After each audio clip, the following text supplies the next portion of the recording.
Welcome to TOSB Conversation Starters. Today, we are speaking with Shruti Swaroop, who is one of the leading experts in India on diversity, equity, and inclusion. In a year when recession and layoffs have been top of mind, can businesses afford to sidestep their DEI agendas? How is this set to impact progress in the space? And what should organizations focus on this year? Let's hear from Shruti. Welcome to the podcast, Shruti. Thank you so much, Shreya. Pleasure to be here. So, Shruti, as a DEI expert, you have definitely come a long way with organizations, starting from making them see the gap, realize the importance, and then work towards it. But now we are probably going to see a few more bad quarters globally as well as in India. And it's generally seen in difficult times, such initiatives are often put on back burner. So today I want you to share with our listeners that what is the relevance of DEI for organizations right now when the businesses continue to struggle with the great resignation, quiet quitting, and so on. Thank you, Shreya, for that question. Very relevant because I think about 3-4 days back itself, I was speaking with someone and the lady, she leads the DEI efforts within her organization. And she said, Shruti, because of the situation, everything's taken a back seat. We're not focusing on DEI at all. And I was like, in my head, I thought that as a DEI person, the one thing, or anybody who understands equity and inclusion, the one thing that we all understand is that inclusion, which is the ultimate goal of all these efforts, or equity, comes from a sense of belonging that people feel, from a sense of psychological safety that people feel at work. It's very important to go back to the definition of these things, right? Marlene Brewer, the lady who's actually done a lot of research in this space, has defined inclusion as a combination of uniqueness and belongingness at work, and saying that when people feel that the uniqueness is accepted and they don't have to force fit themselves at work, that's where they really feel included. And a sense of psychological safety adds to it. Now, in an environment like this where the markets are dipping and, as you said, there's great resignation, there's quiet quitting, people are realizing the importance of mental well-being, people are realizing the importance of their own life, the businesses are low.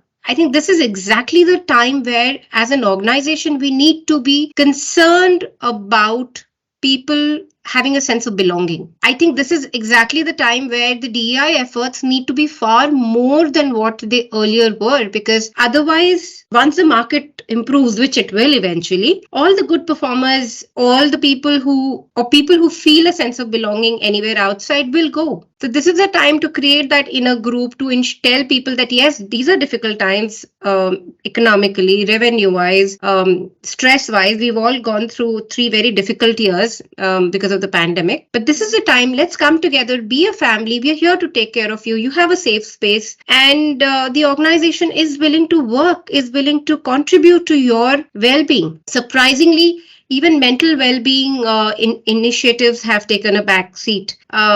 We used to earlier, when the pandemic started, a lot of organizations used to reach out and say, okay, let's do something in terms of well-being or stress relieving. All of that has come down. Very few organizations are focusing on that. And personally, for me, I think this is exactly the time when the focus should be there instead of taking it away. Absolutely. It makes a lot of sense because, it's all about people. And if we just do not focus on people in these difficult times, then, we are not making allies. We're not making people feel safe. We are just kind of increasing the anxiety all around and adding to the misery. So absolutely, Shruti, thanks for, putting light on this. But I also, previously we were having this conversation and you mentioned something about diversity fatigue. So, tell us something more about this term, because it's very, interesting. We talk about diversity initiatives and now we are already talking about something called a diversity fatigue. So what's the reason behind this and how can organizations fix it? For a while now, we've been speaking about diversity initiatives. If you notice, it's been many years now that organizations are talking about diversity and gender and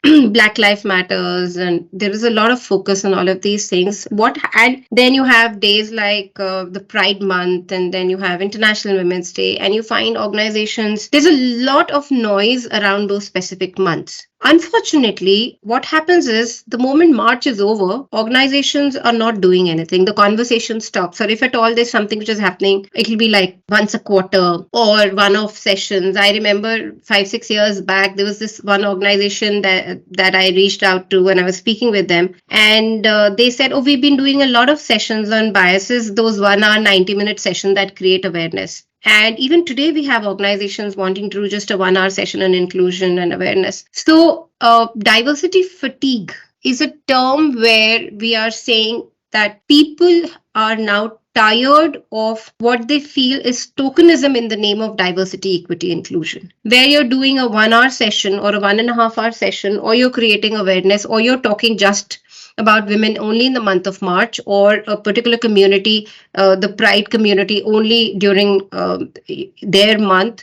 So we are saying that, okay, so where is the reality? You're not putting your, there's no action. It's only words. And beyond the point, people are able to see that, yes, you're doing these sessions, but in reality, what is happening? Are you making changes to the policies? Are you making changes to processes? No. Mm-hmm. And I have this one organization, we did a lot of work in the space of microaggressions last year. And when I say a lot, as in a lot of work. And then towards the end of 2022, layoffs started happening, and I reached out to them in January this year, 2023, and their point was, oh, this is not the time. We cannot be doing this. And I told them exactly what we were talking a little while back, that this is exactly the time you should be spending. They were like, no, this is just the time to do cost cutting. And I think people are able to see through it. People are able to understand that you never meant it. It was more like a fad. Everyone's doing DEI, so let's do. Everyone is talking about equity, so let's do equity.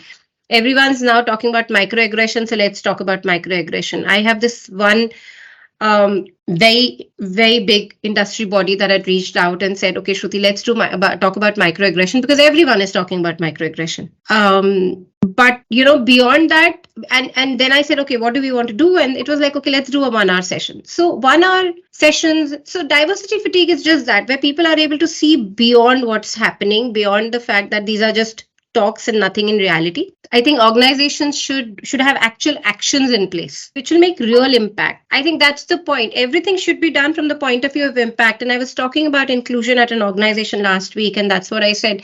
At the end of the day, it's about social justice. It's about being fair to everybody. So if we can start with real impact, if we can start with making real change, and I'm not saying change the world. If each one of us in any room of, say, 30 people, 20 people, 100 people can say that, okay, let me be an ally to one person. Let me start making change to one person. Let me be a mentor to one person. That is going to be more than enough. And that is what eventually will make a difference. I have leaders who walk into workshops saying, you're asking me to change who I am as a person. I'm not going to do that.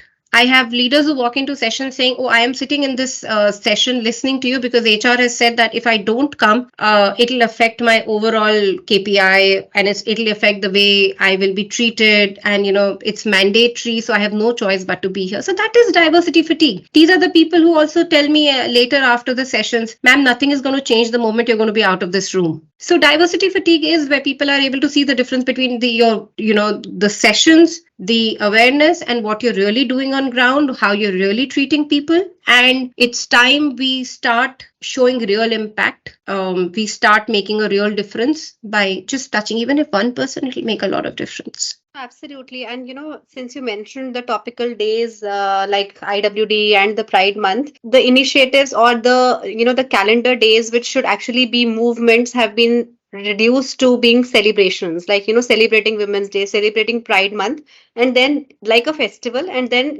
just move on with your other tasks. So absolutely right. That's the sentiment with most of the organizations, which needs to change. So, Shruti, like, 1 quarter is already behind us, and we are in Q2, and we have a fair visibility of the year ahead.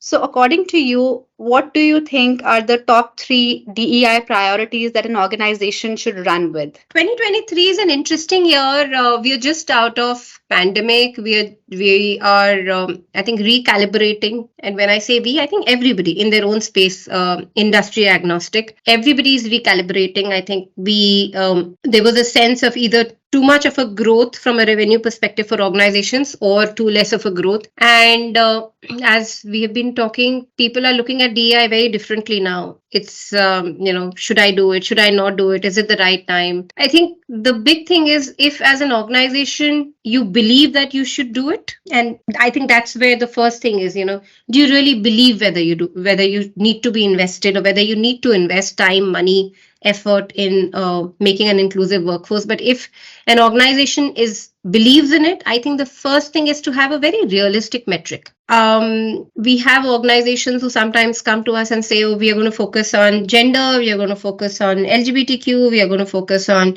people with special abilities. And then you start talking about the cost of it, and people are like, oh, we don't have that much cost. Oh, we want to do, triple the number in a year.